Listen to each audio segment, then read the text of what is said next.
സുവിശേഷ ഭാഷ്യം അൽമായ വീക്ഷണത്തിൽ മാർച്ച് 22 നോമ്പ് 6-ാം ഞായർ. വചനഭാഗം മർക്കോസ് അറിയിച്ച സുവിശേഷം 8-ാം അധ്യായം 31 മുതൽ 9-ാം അധ്യായം 1 വരെയുള്ള വാക്യങ്ങൾ. കുരിശിൽ പൂരിപ്പിക്കേണ്ടത്. രചന സിജോ പൈനാടത്ത്. കൂട്ടുചേരുന്ന എല്ലാവർക്കും നീ കൊടുക്കുന്നത് കുരിശാണ്. സ്നേഹിക്കും തോറും കൂടുതൽ കൂടുതൽ കുരിശുകൾ. നിന്റെ കൂട്ടത്തിൽ ആര് ചേരാനാണ്? നിശബ്ദമായൊരു പ്രഭാതത്തിൽ സക്രാരിയിൽ കണ്ണുടക്കി ധ്യാനിക്കുമ്പോൾ ക്രൂശിതനോട് ഇങ്ങനെ വല്ലാത്തൊരു ചോദ്യം ഉന്നയിച്ചത് വിശുദ്ധ അമ്മ ത്രേസ്യയാണത്രേ.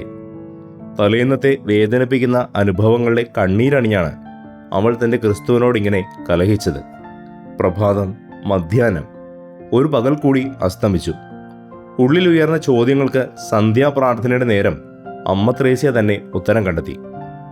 കുരിശാണ് വെച്ച് കൊടുക്കുന്നതെങ്കിലും മാനവരാശി ഇത്രമാത്രം ചേർത്ത് വയ്ക്കുന്ന ഒരാളില്ലല്ലോ. കുരിശിൻ്റെ ഫോർമുല.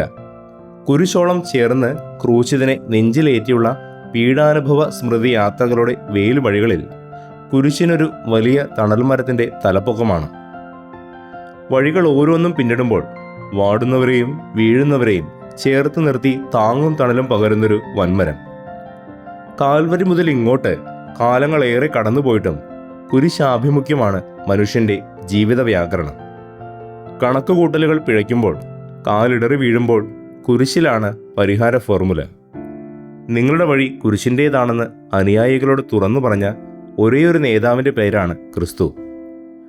ആരെങ്കിലും എന്നെ അനുഗമിക്കാൻ ആഗ്രഹിക്കുന്നെങ്കിൽ അവൻ തന്നെ പരിത്യജിച്ച് തൻ്റെ കുരിശുമെടുത്ത് എന്നെ അനുഗമിക്കട്ടെ. ആരെക്കൊണ്ട് പറ്റും ചങ്ങാതി എന്ന് തിരിച്ചു ചോദിക്കാൻ തോന്നും. കുരിശിൻ്റെ വഴിയിലേക്കുള്ള ക്ഷണം കേട്ട ശിഷ്യരിലും ജനക്കൂട്ടത്തിലും ആരെങ്കിലുമൊക്കെ അത്തരമൊരു പിറുപിറുപ്പ് നടത്തിയിട്ടുണ്ടാകണം.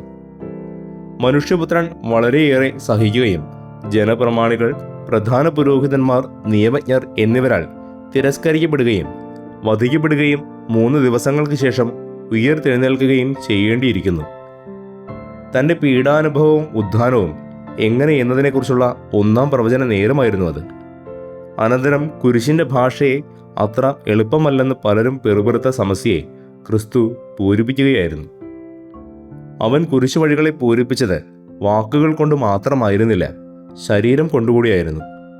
കുരിശാരോഹണത്തിലൂടെ ആയിരുന്നു. ശേഷം ഉദ്ധാനപ്രഭ. പ്രവചനം പൂർത്തിയായി. കുരിശിൻ്റെ ഭാഷ. അധികാരത്തിൻ്റെ 140 കസേരകളിലും അതിൽ ചില മുന്തിയ ഇരിപ്പിടങ്ങളിലും ഇനി ആര് എന്ന് നിർണ്ണയിക്കാനുള്ള പൊതു തിരഞ്ഞെടുപ്പിൻ്റെ പോരാട്ടകാലമാണിത്. എന്നോടൊപ്പം വന്നാൽ മുന്തിയ കസേര തരാമെന്ന ഓഫറോടെ ക്ഷണിക്കുന്നവരുടെ കാലത്തോടാണ്. കസേര ഇല്ലെങ്കിൽ മറുകണ്ഠം രാഷ്ട്രീയം പ്രയോഗിക്കുന്നവരോടാണ്. എന്നോടൊപ്പം വന്നാൽ കുരിശിൽ മരിച്ചു വീഴാമെന്ന് പറഞ്ഞൊരാൾ ലളിതമായി കലഹിക്കുന്നത്.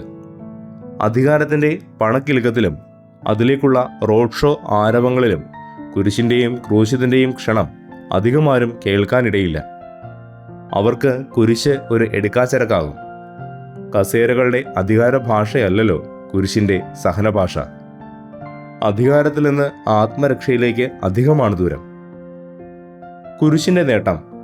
മരണം നേട്ടമാണെന്ന ചരിത്രപരമായ തിരിച്ചറിവ് ലോകത്തിന് നൽകുന്നുണ്ട് സുവിശേഷം. ക്രൂശിതനെ പ്രതി ജീവിതം നഷ്ടപ്പെടുത്തുന്നവർക്കുള്ള സമ്മാനം രക്ഷയാണ്. സ്വന്തം ജീവൻ രക്ഷിക്കാൻ ആഗ്രഹിക്കുന്നവൻ അത് നഷ്ടപ്പെടുത്തും. ആരെങ്കിലും എനിക്ക് വേണ്ടിയോ സുവിശേഷത്തിന് വേണ്ടിയോ സ്വന്തം ജീവൻ നഷ്ടപ്പെടുത്തിയാൽ അവൻ അതിനെ രക്ഷിക്കും. നഷ്ടങ്ങൾ അവസാനമല്ലെന്ന ഓർമ്മപ്പെടുത്തൽ നൽകുന്ന പ്രത്യാശ ചെറുതല്ല. കുരിശെന്നാൽ നഷ്ടമെന്നല്ല, നേട്ടമെന്നാണ് വായിക്കേണ്ടത്. ജീവിതം ക്രിസ്തുവും മരണം നേട്ടവുമാണ്. പൗലോസ് പഠിപ്പിച്ചത് ഫിലിപ്പിയരോട് മാത്രമല്ല, നമ്മോടുമാണ്. തോൽവിയുടെ അർത്ഥം തീർന്നു എന്നല്ലെന്നേ. കുരിശിൻ്റെ തുടർച്ച. കാൽവരിയിലെ കുരിശാരോഹണം ക്രിസ്തു വഴികളിലെ ഫുൾ സ്റ്റോപ്പ് ആയിരുന്നില്ലല്ലോ. പൂർണ്ണവിരാമമോ അർദ്ധവിരാമമോ ഗാഗുൽത്തായിൽ അടയാളമിട്ടത് കണ്ടില്ല. തുടർച്ചകളുടെ ഒരു മല കയറിയിറക്കാം. വധിക്കപ്പെടുമെന്ന് പറഞ്ഞപ്പോഴെല്ലാം ഉയർപ്പിക്കപ്പെടുമെന്ന് കൂടി അവൻ പറഞ്ഞിട്ടുണ്ട്. നമുക്ക് തുടരാം. കുരിശുമായി മല കയറണം. അവനെ കണ്ടുമുട്ടണം. ഭാരമിറക്കി ഇറങ്ങണം.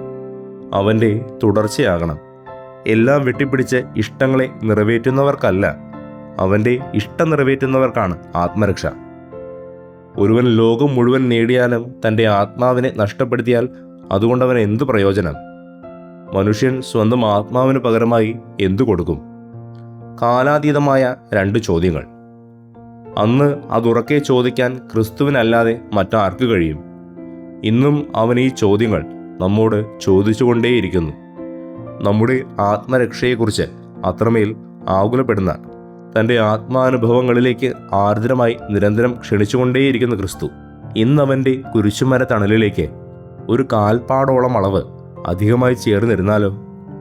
വിശുദ്ധ മദർ തെരേസ പറഞ്ഞതുകൂടി നമുക്കോർക്കാം.